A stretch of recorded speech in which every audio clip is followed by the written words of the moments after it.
Scots know who Dylan Mulvaney is. The not drinking Bud Light isn't because it's piss. It's virtually indistinguishable from Budweiser, which we all enjoy.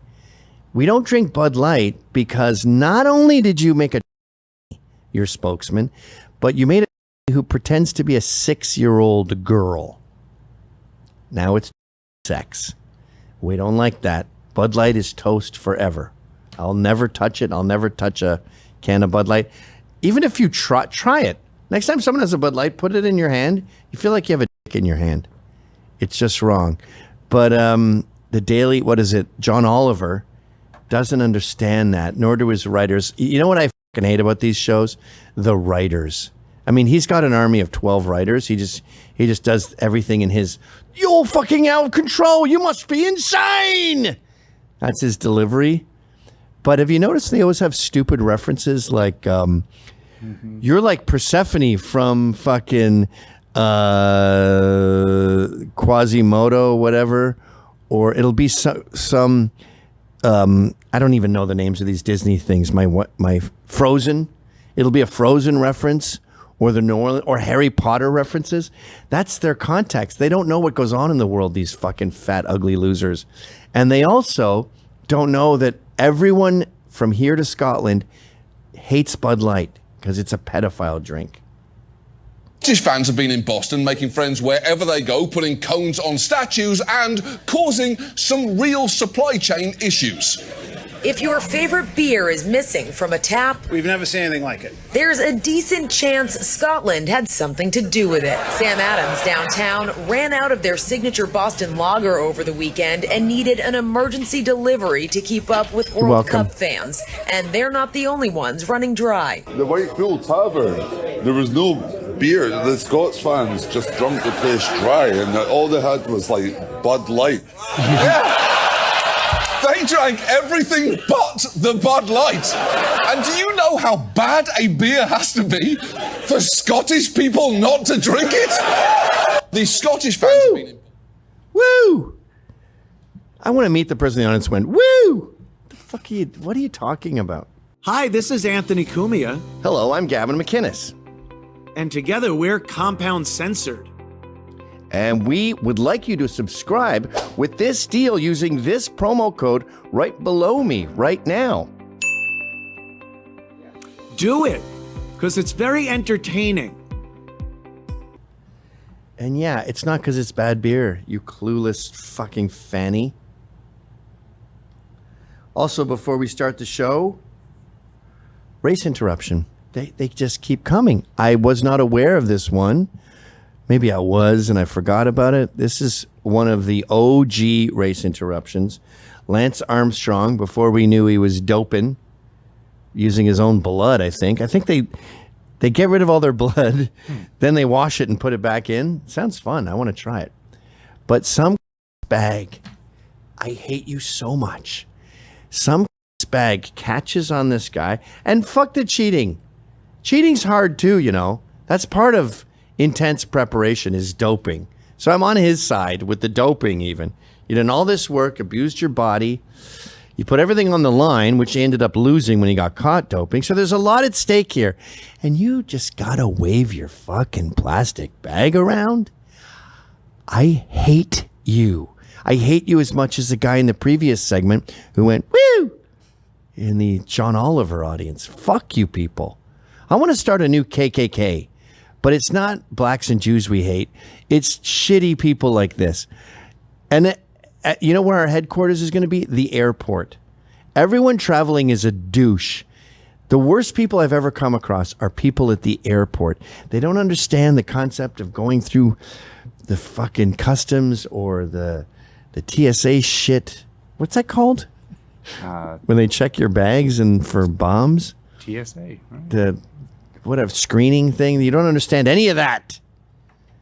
And you stuck your bag out and got it caught on Lance Armstrong's fucking bicycle. Go ahead. Expect that the entire tour might hinge on the handle of a spectator's food bag as the defending champion, interpreting the racing line beyond the limits of personal safety, snagged his handlebars and hit the ground. Then frantic seconds while he tried to get the chain of his bike back on, unaware that Jan Ullrich was doing the sporting thing. and calling a halt to hostilities while his rival was down. Armstrong going crotch to crossbar as he pulled his foot out of the pedal and narrowly avoided going down again. That's fine. And finally rejoining Ulrich's group and launching the attack that may in the end win him his 5th Tour de France. Okay, so this gets worse. That's the bare bones I of the think story anyway. she got a gift bag from some fucking gift store there, and it says like Lance Armstrong or USA or something, and she was showing him, look, yay, I have a little sign. And then she didn't pull it back enough because women are not coordinated generally, and you fucking knocked him down, you dumb bitch. Why is this so common? Why does everyone suck?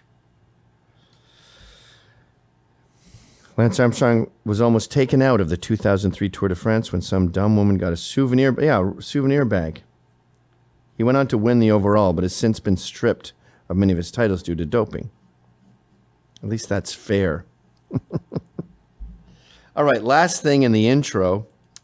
Hank Johnson, the dumbest guy in the history of politics.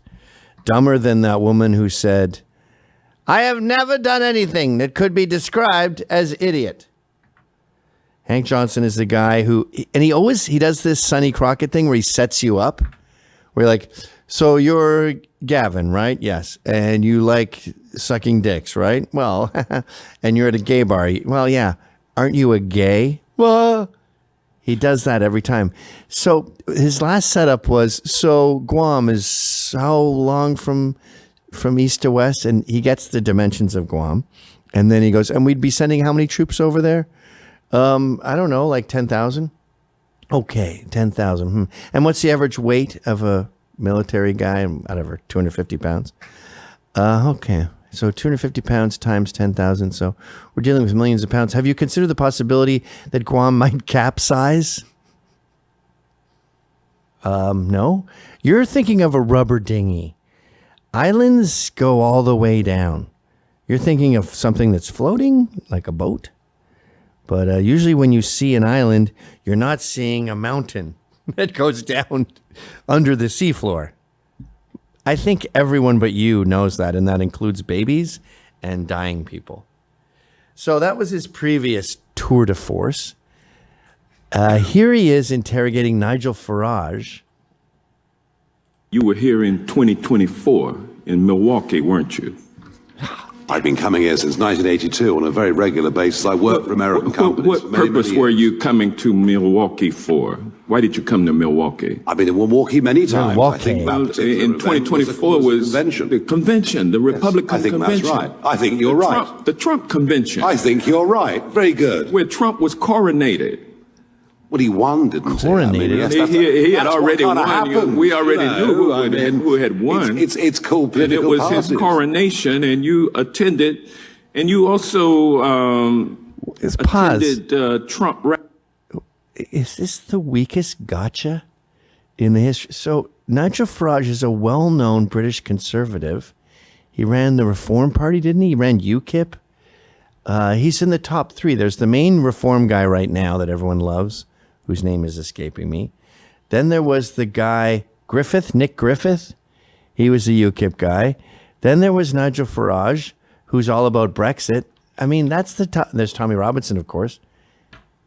But yeah, they all support Trump because that's where they lie on the political spectrum, you fucking cobweb-haired dunce. What's your point? Rallies, correct? I've attended lots of Trump rallies. Make America Great Again rallies. Yes. Many of them. And you Upbeat, publicly, optimistic, happy, you- wonderful, joyous you events. publicly Yes. endorsed his. I thoroughly enjoyed them. I've even spoken to You them. endorsed him for president, and you attended his election night watch party. I did. And dare you you. consider Trump to be your mentor, correct? No. He's not your mentor? No. I don't think you know what mentor means. Sorry. He is somebody who Hank, you want the stop. support of. Hank, I'm doing that twin girl again. Hoppa, Daddy, Hoppa. Hank, a mentor is always there for you. Like Michael Caputo, I think his name is.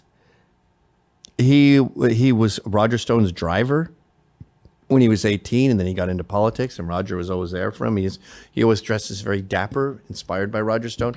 Roger Stone is his mentor. Your mentor is someone, it's a father figure. They're always around. They guide you. And you know, it's like the Karate Kid guy. Mr. Miyagi is your mentor. He's your sensei. Trump is just a guy that Farage supports. You fucking loser. And you have the support. Yes, I do. I think he's a very, very brave man. Because you are getting ready to run for Prime Minister of Great Britain, correct? Oh, I've been trying for years, yeah. And as it stands right now, you head up a party. How many seats in the Parliament are there? 651, if you include the Speaker, that is. 650. Yes. And how many seats does your party hold? How many seats do the opinion polls say we're going to get next time? Is that your question? I mean, I the see. numbers don't lie. You only have 4 seats, right? I'm afraid so, yes. And so you are indeed the leader of a fringe party. Oh, I'm a fringe, all right. Don't worry about that. Okay. Yes, absolutely. Everything I've ever done. And as a fringe party leader seeking to run for Prime Minister of Great Britain, you need a lot of money in order to blow up like the MAGA movement has blown up. What you need is What? a message of truth and a message of hope. And Well, you need money also, right? Money's helpful, but it's not the primary thing So you the need. first No. thing that No, you're came wrong. out of the first thing that came Yeah, out look, of wait, pause. Look at George Conway. He spent $6 million on his campaign. He got 6 votes. Or even Kamala. Or 6%? Yeah, Kamala. Look at the money Kamala $1.3 spent. billion in like a month. Yeah, that's a much better example. It's not money, you fucking tard. the chair's mouth this morning during his opening statement had to do with Elon Musk. Yeah. And you're carrying water for Elon Musk today, aren't you? From what I can see, Elon Musk is abusive about me virtually every single week. But it's a free country, so but you never stop trying to ingratiate yourself with him. Wrong. Well, I mean, wrong. You are familiar with the fact. Wrong. I have. You are familiar with the fact. Like, run your fucking interrogation through Grok before you go live. Elon Musk hates Nigel Farage. He sees him as a pussy. What I've heard about Nigel Farage is he's anyone's dog for a bone, much like this Jew in the middle here who hates Jews. Rod Laver, is that his name? Brad Lander. Not even close. It's a tennis player. Much like Brad Lander. Oh, yeah, Rod Lavers are the shoes. Yeah. I've got to get me a pair of those. I used to have some. They don't age very well. They turn into crumpled up ballerina slippers. But for the first month, they look really good. Mr. Farage, I've had a public fallout with Elon Musk. that Donald Trump's campaign benefited to the extent of $250 million from Elon Musk. How much? You are familiar with that, correct? How much did Mr. Zuckerberg? So his whole thing is Nigel Farage, and this probably should have been saved for a Tuesday, but it's so bad it's still on a silly Monday. You have a nothing fringe party. So you come here with your mentor, Donald Trump, and he showers money on you, and Elon Musk does too. And that way you can go back and become Prime Minister of Britain. Elon Musk hates Farage, you fucking dunce. And everyone loves Trump if they're conservatives. Give to the Democrats. I mean, this is what happens, and people are. Well, he didn't give any money on Musk. Let me be clear. to the Democrats. He was sitting behind Trump with the rest of the tech bros, and you are here today to impress all of those tech bros, including Elon Musk. Isn't that correct? Elon Musk hates him, Hank. Your question. Very, very honestly. You need money from Elon Musk in order to get elected Prime Minister of Great Britain. That's the bottom line. Isn't that correct? We consider all day, as long as the chairman allows us. I don't mind. I had a very public falling out with Elon Musk. But you're still trying to get some money from him, though. No, you're wrong. It's not about the prior dispute. Yes, it is. Fundamental. You're trying to ingratiate yourself with the tech bros by coming You have a over terrible here theory. Grok it first. Can I get a cup of coffee or something? And you're arguing. We'll be here a long time. What you're arguing is that the citizens of Great Britain should pay a tariff if these tech companies are not allowed to violate the laws of Great Britain. No, I'm not. That